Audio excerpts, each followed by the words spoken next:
राधा वल्लभ श्री हरिवंश। तो पूरा लड्डू गोपाल जी की सेवा में करते हो ये गलती, तो ये बहुत अपराध मानी जाएगी। सबसे पहली गलती क्या होती है, जब आप लड्डू गोपाल जी को शयन कराते हो, शयन करने के बाद आप सुबह में सोचते हो कि मैं बिना स्नान करे लड्डू गोपाल जी को उठा सकता हूँ, तो ये बहुत बड़ा अपराध होता है। ऐसे आपको लड्डू गोपाल जी को इस तरीके से नहीं उठाना है, क्योंकि छोटी-छोटी गलती बहुत बड़ा रूप ले लेती हैं और कभी-कभी हमारी गलती हमारे घर पर भारी पड़ जाती हैं। हमारे कभी मानी इच्छाओं को पूर्ति करते रहें कि हमें ये करना है, हमें वो करना है, हम तो अपने बच्चों के साथ ऐसा करते हैं, वैसा करते हैं, तो हम लड्डू गोपाल जी के साथ भी ऐसा कर सकते हैं। नहीं कर सकते। लड्डू गोपाल जी के साथ आपको इस तरीके से नहीं करना है कि भगवान अगर नाराज़ हो जाते हैं, तो वो हमें दंड भी देते हैं। बेशक हमारे भगवान हमें दंड कभी नहीं देते, क्योंकि हमारा भाव अलग होता है। हम भगवान को भगवान कम मानते हैं और अपने बच्चे या अपना भाई ज़्यादा मानते हैं। तो उसी भाव से हम लड्डू गोपाल जी की सेवा करते हैं। पर हमको ये भी नहीं भूलना चाहिए कि लड्डू गोपाल जी भगवान हैं। उसी भाव से लड्डू गोपाल जी की सेवा की जाती है। आप जिस भी रूप में मानते हैं, मानो कोई दिक्कत नहीं है। आप लड्डू गोपाल जी के लिए ये ज़रूर ध्यान रखें कि लड्डू गोपाल जी एक परमात्मा हैं और परमात्मा के हिसाब से उनकी सेवा की जाती है।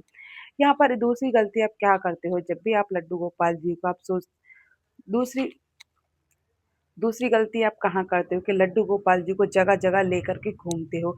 ये बहुत बड़ा अपराध होता है। आजकल सोचते हैं कि लड्डू गोपाल जी हमारे बालक हैं, बच्चे हैं और हम उनको लेकर के जाएँगे। देखिए, आप अपने भाव से उनको लेकर जाते हैं, आपके भाव अच्छे हैं, आपके कहते हैं ना, जब भाव अच्छे हों, मन में श्रद्धा हो, प्रभु तो हमारे कहीं भी हो स्वीकार करते हैं।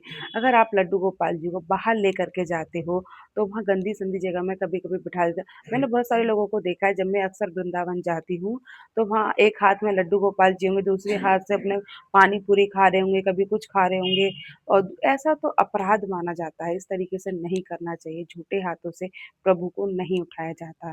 तो ये अपराध बहुत बड़ा अपराध होता है। अगर आपके साथ गोपाल जी को लेकर के जाते हो, तो अपने साथ साधन की चीज़ें लेकर के जाओ, जिससे कि लड्डू गोपाल जी भी सेफ रहें, आपके भगवान हैं उनको भी कोई हानि ना हो, उनको भी। तो इस तरीके से आपको लड्डू गोपाल जी की सेवा करनी है। तीसरा अपराध क्या करते हो, आप लड्डू गोपाल जी के भोग में कर देते हो। भोग में छोटी-छोटी चीज़ों का बहुत महत्वपूर्ण माना गया है। लड्डू गोपाल जी के लिए, भोग के लिए वैसे तो प्रेम स्वरूप होता है। प्रेम से आप लड्डू गोपाल जी को कुछ भी भोग पवा सकते हो, लड्डू गोपाल जी स्वीकार करेंगे। प्रेम का सबसे बड़ा स्वरूप होता है हमारे भगवान। भगवान प्रेम को बहुत तेज़ी से स्वीकार करते हैं। कहते हैं जितना नियम स्वीकार नहीं करते हैं, उतनी जल्दी प्रेम को स्वीकार करते हैं। पर मन और हृदय सच्चा होना चाहिए रक्त का, तब ईश्वर स्वीकार करते हैं। ऐसे बहुत सारे हमारे भक्त हुए हैं जो कि उन्होंने सिर्फ़ ईश्वर को माना है और ईश्वर से प्रेम किया है उन्होंने। उन्होंने कोई नियम को नहीं माना, फिर भी उन्होंने सिर्फ़ ईश्वर का नाम जाप करके ही उन्होंने ईश्वर की प्राप्ति की है। तो सबसे मेन चीज़ होती है आपके भोग में। अगर आप लड्डू गोपाल जी को प्रेम स्वरूप भोग अर्पित कर रहे हो, तो हमेशा भोग हमेशा शुद्ध होना चाहिए और शुद्ध तरीके से अपने हाथों से बनाएँ। बाहर का भोग बाहर का भोजन में हमेशा अपराध ये माना जाता है कि हमारे लड्डू गोपाल जी के भोग में हमेशा स्वच्छता का ध्यान रखा जाता है। बाहर की चीज़ों का पता नहीं कैसे बनती है, वो तो हम लोगों को भी नहीं ग्रहण करनी चाहिए। तो हमें हमेशा ध्यान रखना चाहिए कि हम अपने किचन में ही रह कर के अपने जो भी अपने हाथों से आप पका रहे हो, जो भी बना रहे हो, वो लड्डू गोपाल जी का भोग लगाएँ।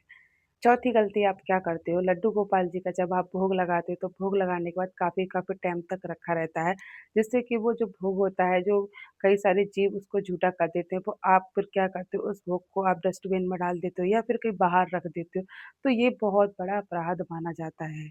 लड्डू गोपाल जी का जो प्रसाद प्रसाद तो किसी भी ईश्वर का हो, उसे फेंकना नहीं चाहिए, ठीक है?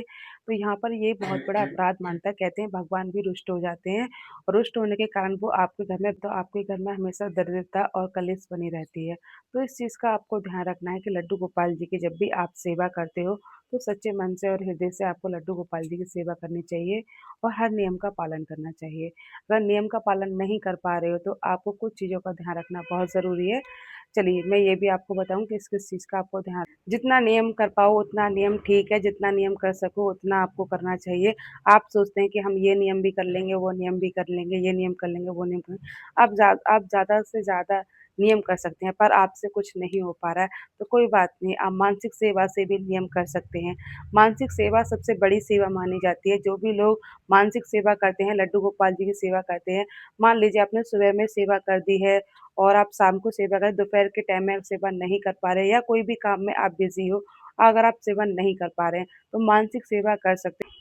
मानसिक सेवा कर सकते हो। मानसिक सेवा सबसे बड़ी सेवा मानी जाती है, क्योंकि मन और तन से सेवा की जाने वाली मानसिक सेवा होती है।